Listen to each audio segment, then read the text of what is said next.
Nah, MG listener, namun apakah ini efektif dan juga bagaimanakah aturan yang baik menurut epidemiolog? Kita langsung saja akan membahasnya lebih lanjut dengan epidemiolog Diki Budiman yang sudah terhubung melalui sambungan telepon kali ini. Pak Diki, selamat pagi Pak Diki. Selamat siang waktu Australia, Yohana.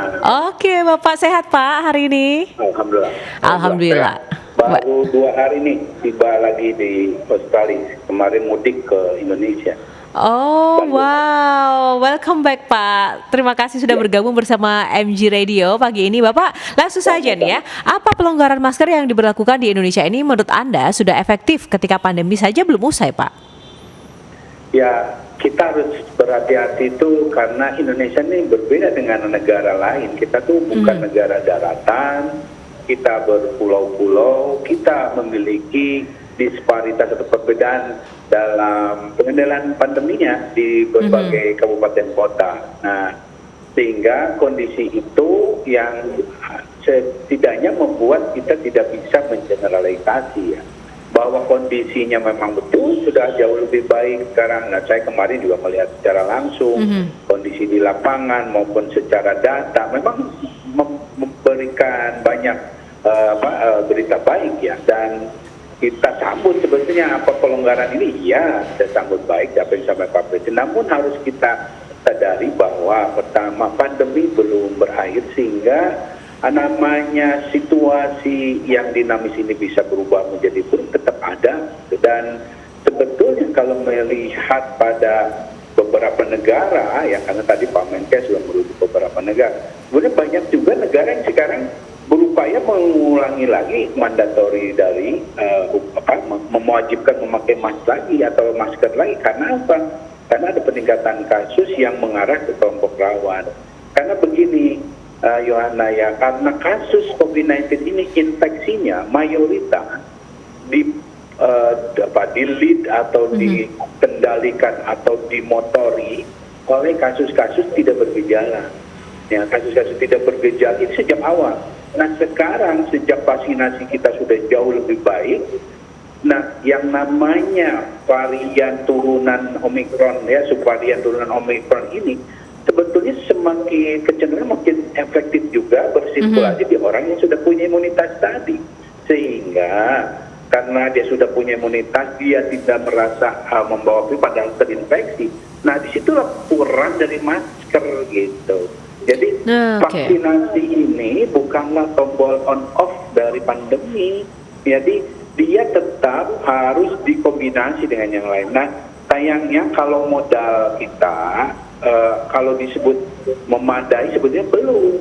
Karena kalau disebut memadai, katakanlah ini ambil yang minimal ya, setidaknya booster kita tuh harus 50% dari total populasi. Oke. Kemudian booster itu juga di kelompok rawannya itu setidaknya 80%. Nah, ini yang belum kan. Nah, Pak Diki, kalau memang pada akhirnya ini kan memang sudah diterapkan dan juga diinstruksikan oleh Presiden seperti itu. Hal apa yang menurut Anda paling krusial untuk diantisipasi? Nah, yang paling penting sekarang, karena wajarlah kalau Pak Presiden kan hal yang global, yang umum ya, ada general directive lah arahan umum. Nah, PR berikutnya di tataran bawah ini, menteri ke bawah, itu dikatakanlah di surat edarannya itu harus detail banget ya, menjelaskan mana yang daerah yang memang relatif aman. Kalau bisa ya dirujuk pada data-data tadi, apa cakupan vaksinasi yang boosternya tadi, mana yang bisa.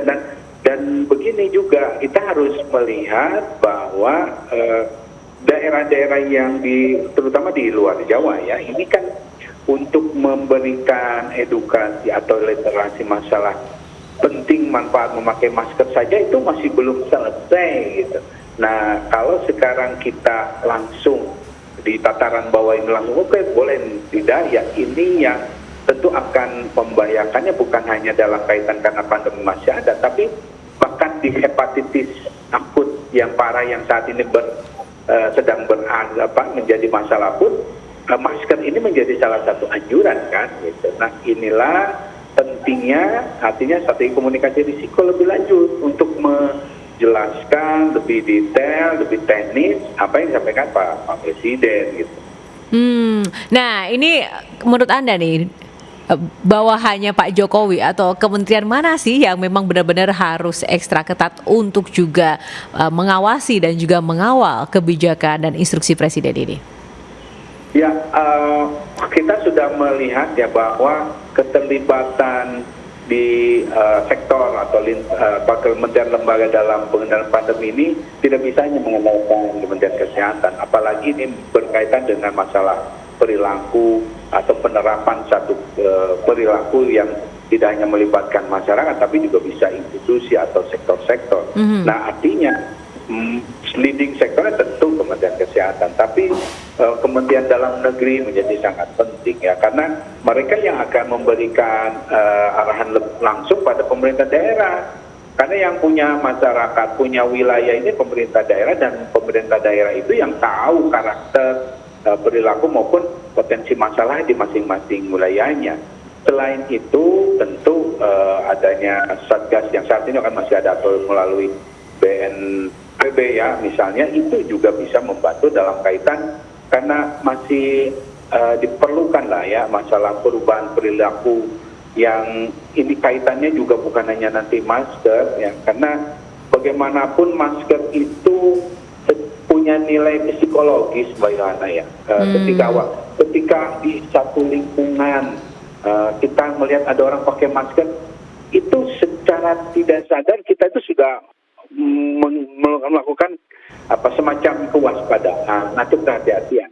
Tapi ketika di lingkungan itu sudah orang nggak pakai masker, itu rasa untuk abainya atau merasa aman, tapi dalam tanda kutip masih aman semua, ini yang terjadi. Tapi sekali lagi ini bisa saja terjadi.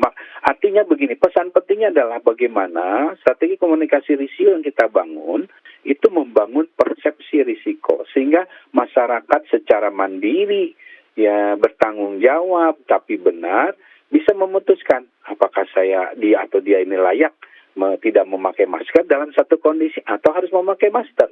Nah, oleh karena itu bekalnya harus memadai kan. Nah, Pak Diki, ini kan sebenarnya baru 2 minggu Lebaran usai ya kurang lebihnya nih. Ya. Bahkan mungkin juga masih ada sisa-sisa arus balik nih ya kan. Nah, aktivitasnya juga masih banyak dilakukan. Menurut Anda sebenarnya kebijakan ini apakah memang sudah tepat diambil 1 bulan pasca Lebaran, atau ini kan cukup dekat ya jaraknya ya? Apakah mungkin ini monitor dan juga evaluasinya sudah cukup memadai untuk kemudian ini diterapkan seperti itu? Kalau disebut memadai belum, karena bagaimanapun kita ini selain masih harus melihat dampak dari arus mudik balik yang tampaknya masih harus ditunggu sampai Juni lah setidaknya. Okay. Selain itu juga ada yang disebut dengan siklus dari gelombang COVID-19 ini yang saat ini masih harus kita lihat di siklus 4 bulanan yang tepat juga jatuh di bulan Juni gitu. Nah, artinya kita sebetulnya kalau bisa saya menahan lebih sabar lagi ya, karena situasi yang sudah baik ini jangan sampai memburuk, karena ancamannya jelas ada, Yohana.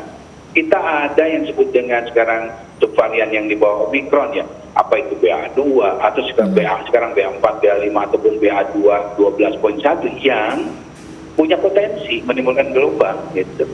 Masalahnya karena meskipun sudah divaksinasi punya imunitas, itu bisa terinfeksi gitu, terinfeksi walaupun tidak parah. Tapi masalahnya lagi, kelompok yang rawan di kita ini banyak sekali, baik lansia yang belum dapat booster maupun anak yang belum bisa memang mendapatkan vaksinasi. Nah, ini mereka harus dilindunginya bukan hanya orang-orang dengan cakupan vaksinasi itu saja, tapi ada perilaku, diantaranya masker itu gitu. Jadi ini yang artinya setidaknya masyarakat tahulah ya melalui siaran kita hari ini, sehingga bahwa pemerintah memberikan pelonggaran ya kita apresiasi, tapi tadi yang sampaikan itu kembali pada kita kan, tanggung jawab ke depan memang mau tidak mau akan bergantung pada setiap individu masyarakat, yang artinya kita harus secara mandiri memilih sikap yang bertanggung jawab dan bisa berperan dalam mencegah perburukan situasi pandemi. Oke, nah Pak, kita sedikit nih mau spesifik membicarakan masalah masker ya.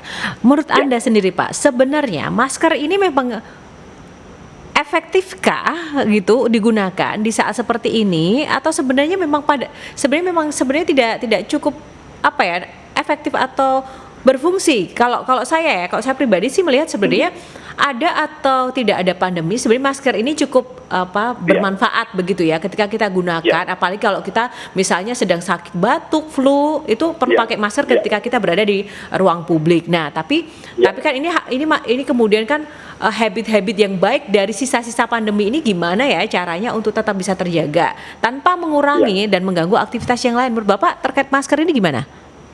Pertama ya, kita melihat bahwa manfaat masker ini sangat jelas dari awal pandemi ya. Ingat ketika Wuhan meledak di awal 2020 ataupun akhir 2019, itu sudah ada pelaku perjalanan dari Wuhan yang mengungsi ya, menghindari potensi terlockdown ya di kotanya.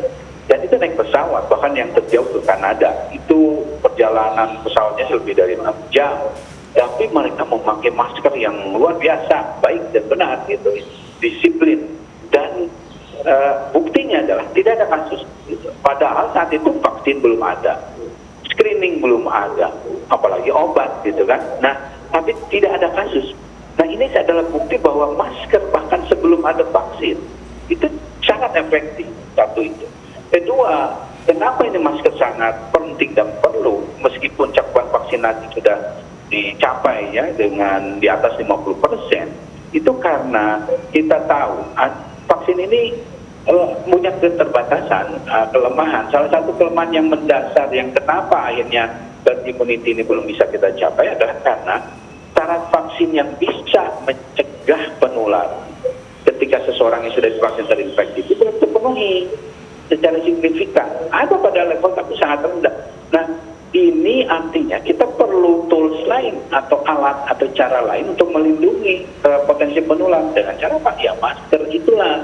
Jadi itulah sebabnya masker menjadi penting. Selain itu, kita seiring waktu kita melihat bahwa penyakit-penyakit yang timbul baik secara langsung akibat pandemi ataupun juga yang memang saat ini ada dan mulai bermunculan lagi seperti tadi flu, itu adalah penyakit yang ditularkan melalui udara. Dan bicara kualitas udara saat ini khususnya di Indonesia itu masih jadi isu, sehingga masker itu menjadi juga penting. Jadi masker ini bukanlah harus dilihat hanya dalam konteks COVID-19. Ke depan kita sembari memperbaiki kualitas udara kita, ya masker menjadi alat yang sangat penting ya untuk mengurangi potensi perburukan kesehatan ya secara umum, bukan hanya masalah terkait COVID atau hepatitis atau flu. Nah, Pak, kalau tadi kan di awal Bapak sempat menyatakan bahwa sebenarnya kondisi di daerah masing-masing itu kan beda-beda juga, jadi memang tidak bisa dipukul rata atau tidak bisa disamakan. Nah, artinya di sini kan ada peran dari kepala daerah yang juga harus sinergis ya dengan pemerintah pusat dan juga menyesuaikan dengan daerahnya masing-masing. Menurut Anda, apa yang harus dievaluasi dari peran pemerintah daerah sampai saat ini untuk kemudian juga bisa mendukung instruksi Presiden ini, Pak? Iya, salah satu catatan saya sepanjang pandemi ini, tidak banyak daerah atau kepala daerah yang bisa menjabarkan ya, sebetulnya misalnya katakanlah statement sekarang contoh terakhir tentang masker. Itu kita bisa lihat tidak banyak kepala daerah, saya nggak sebutin lah ya, yang bisa memberikan penjelasan ataupun tindak lanjut lebih teknis yang lebih berkaitan dengan lokal konteks yang tepat di masing-masing daerahnya. Nah, itu yang membuat kenapa situasi pandemi ini di akhirnya menjadi tidak terlalu seragam ya. Nah, oleh karena itu dalam kaitan adanya apa yang disampaikan kebijakan terakhir dari Pak Presiden ini, itu hendaknya kan harusnya dilihat dari A sampai Z ya. Dan meskipun awalnya sangat membuat orang jadi terkesan ya, oh saya bisa bebas, tapi ingat itu masih panjang. Ada statement beliau yang mengatakan ini, ingat loh, dalam ruangan, ingat di kelompok berisiko tinggi. Nah, itu dalam konteks daerah, masing-masing pemerintah daerah maupun kepala daerah harus melakukan dengan strategi komunikasi risiko dengan bahasa yang sesuai, dengan juga konteks lokal yang juga sesuai. Nah, ini yang masih jadi PR masalahnya gitu. Karena bagaimanapun kan katakan cakupan vaksinasinya kan di luar daerah ini misalnya atau di rural area itu kan masih Oke, sangat baik. minim untuk booster. Baik Pak Diki, terima kasih ya untuk ulasan dan juga informasinya Pak. Semoga lancar dan seluruh pihak bisa mendukung sampai sedetil-detilnya ini sosialisasi kepada masyarakat terkait dengan instruksi Presiden ini. Terima kasih Pak Diki, salam sehat selalu dimanapun Anda berada Pak. Sampai jumpa Selamat siang. lagi.